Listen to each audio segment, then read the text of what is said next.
Fat, drunk, and stupid is no way to go through life, son. Grab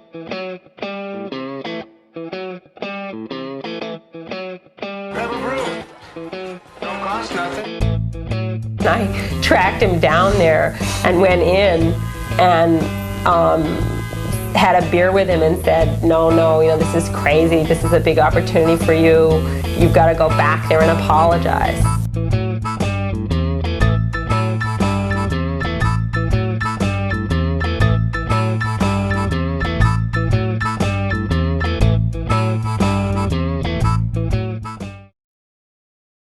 We used to tease John about the way he wrote, because John would have things like, John would have written something on this, and he would take it out of his pocket, and there would be an idea written on this, and then he would elaborate it into some wonderful piece of comedy. But to me, who was a magazine writer for the Lampoon, I thought of writing as putting a piece of paper in the typewriter and typing. Well, John certainly was a writer. He was never that kind of a writer. He was a finding, matchbooks in his pockets with ideas on them kind of writer. Let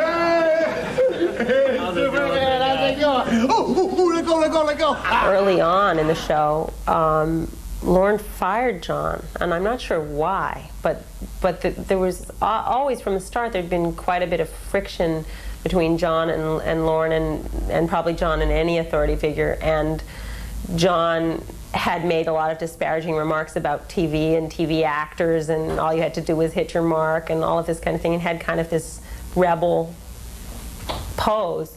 And maybe some out of that, Lorne fired John.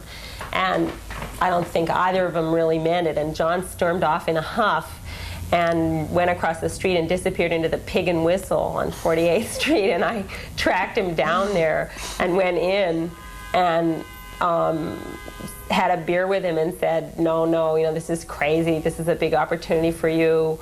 You've got to go back there and apologize. And just say, just go in and say you were sorry, and then Lorne will say he's sorry. And I kind of dragged him back up to the 17th floor and pushed him into Lorne's office and shut the door. And I don't know what happened after that, but obviously he stayed with the show. He's kicking it in. He's got it.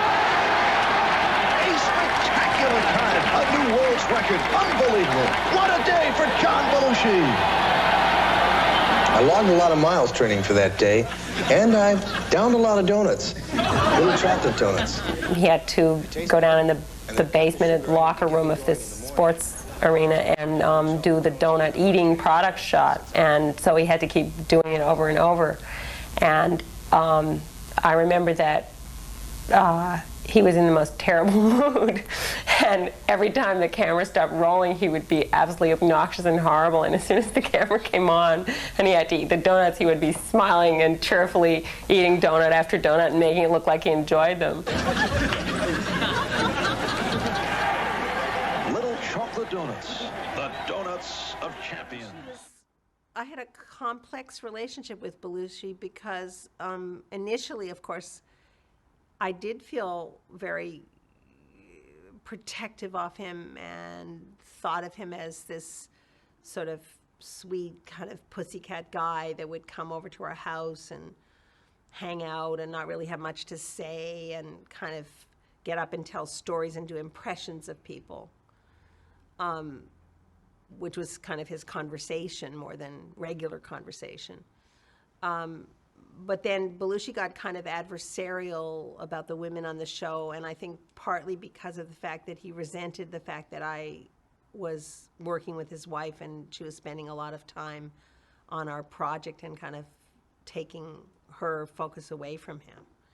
And I think he got resentful about that. And he used to tell Lorne he should fire the girls.